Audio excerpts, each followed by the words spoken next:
Hey guys, today I am in the kitchen. So I went and picked up a couple of bushels of tomatoes, there's more there, because it is that time that we get to put these up for winter. And what I'm doing today is making my famous tomato sauce that I can. I have some of it going over here on the stove. This is about 3 of those blenderfuls. And what's in there, you probably noticed, is mostly tomatoes. Then I put in usually 1 small to medium onion. Buried underneath all that basil, I think, there should be, yeah. There is about 3 tablespoons of garlic. Then I've got a tablespoon of salt and a bunch of basil that I pulled from my garden. So what I'm gonna do is put the lid on here and blend it up. So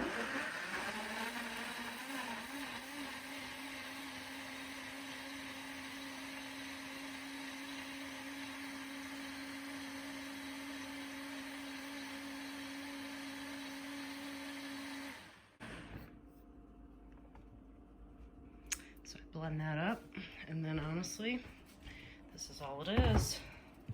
I dump it in here. Now this one has been going for a little bit. And oops, there's a basil leaf that did not get, that's okay. It'll cook down and not a big deal if that goes in like that.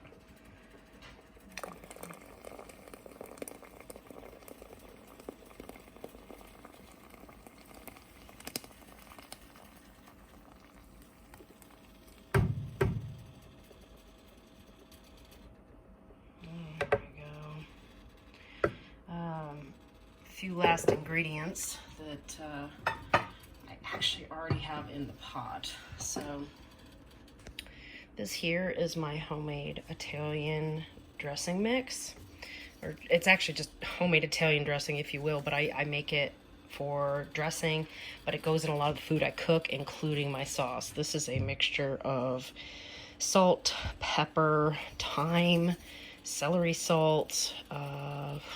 There is some sugar in there, but not a lot.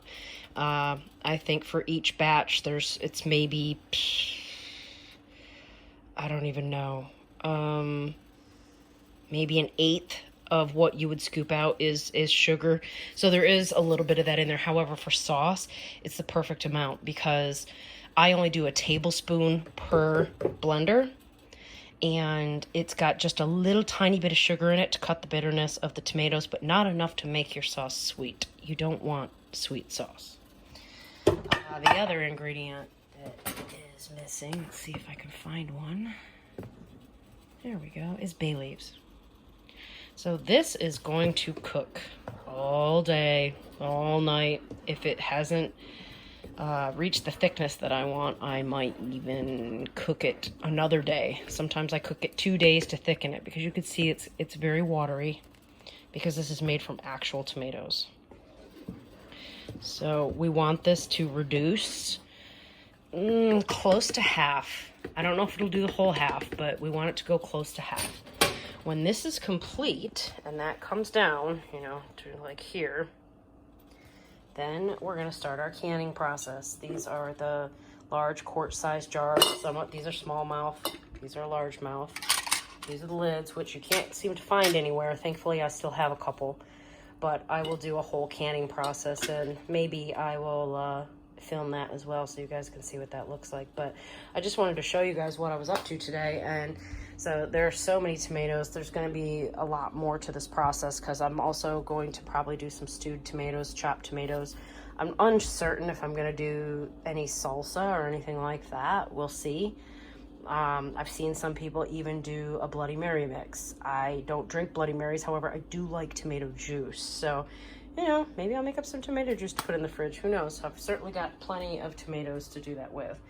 And I'll probably do yet another round of sauce as well. I like to put this up for the winter, and let me show you what that looks like. So this is my cabinet that I keep some of my canned goods in. This stuff varies. I'm not going to do a video on each one of these because some of the stuff I may not make again. This is like a red pepper, God, what do you call it? Like a chili pepper sauce, I guess. I make them in small batches like this because I don't tend to use a ton of it all at once, so these are perfect.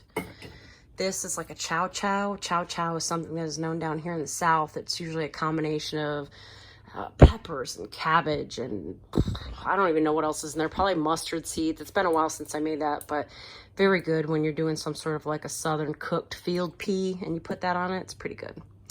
I do still have a couple jar. Actually, maybe that's the last jar. That might be the last jar of tomatoes. See how they're just kind of chunked in there. Then there is some eggplant spread that I canned. There is a little bit of salsa. These are my peppers. Jalapeno is on the left. Wax peppers are on the right. And yes, going all the way back is wax peppers. So I think next year I'm going to skip planting those because I got a lot. And then my sauce. I like to have a lot of sauce on hand. It's something that my family eats a lot of, and I tend to give some to my sister and my parents for Christmas because they love it.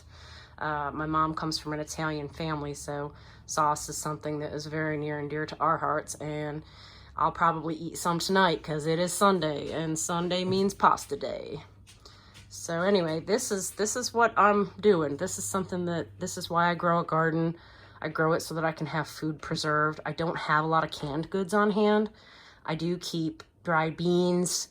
I do have a couple of canned beans here and there, but for the most part, this is what I've got. I make my soups from scratch. I make a lot of stuff from scratch. So that's it. If anybody has any questions, if I think about it, I will add, those ingredients to the description. Really simple. It's just tomatoes, onion, garlic, basil, salt. When you go to can it, you need lemon juice. When you go to cook it, you need the basil leaves and some sort of a Italian dressing, preferably with just a hint of sugar in it. And that's it. So my house is going to smell rather delicious, and I have Italian bread and frozen pasta ready to go for hopefully tonight. We'll see how thick this gets. It might not get thick enough. But anyway, if anybody else is canning, hit me up, say hi, let me know what you're canning. I always love to find new recipes, so let's share.